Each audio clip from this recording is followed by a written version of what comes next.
va 2 haqida. Buni riboflavin deb ham ataladi. Biz buni tashqi muhdan asosan ozuqa muhiti sifatida go'sht mahsulotlaridan, sut mahsulotlaridan, tuxum yoki bo'lmasa sabzavotlar orqali iste'mol qilamiz. Organizmimizga tushganidan keyin fat hamda ferment hosil qilishdan iborat. Endi bu hosil bo'lgan fat yoki bo'lmasa folnukleotid elektron transport zanjirida aktiv hosil qilish etadi va bu bizda suksina dehidrogenaza fermentida kofaktorli vazifasini beradi. Natijada bizda ma'lumki, suksina dehidrogenaza fermenti ta'sirida keyin bizda suksinatdan xumarat hosil bo'ladi. Bizga ma'lum bo'ldiki, ya'ni organizmimizga tushgan keyin bizda energiya hosil qilishda ishtirok etyapti. Endi bizda vitamin B2 yetishmasa, bizda nima bo'ladi? Energiya kamayadi.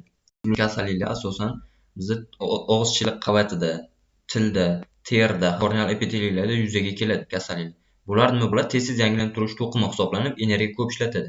Bizda B2 yetishmovchiligida energiya kam bo'ladi.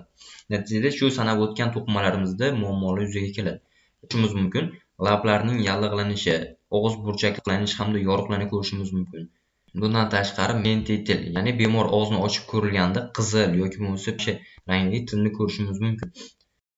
Bizda shoh pardada qon tomir bosilib bo'lishi natijasi ko'zda bosim ortadi. Natijada ko'zlarda qizarish, achishlarni ko'rishimiz mumkin. Va bunday bemorlarda fotofobiya, yorug'likni yoqtira olmaslik, yorug'likdan qo'rqish kabi belgilar namoyon bo'ladi. Og'iz atrofida qatlanishlar, ko'chishlari asosan lablar atrofida, og'iz, burun hamda quloq atroflarida ko'rishimiz mumkin. Yuqori labning kichrayishi, ish faoliyatining pasayishi, yallig'lanishlarning kimishi yoki bo'lmasa qizil yoki pushti navshi rangdagi tilni ko'rishimiz mumkin.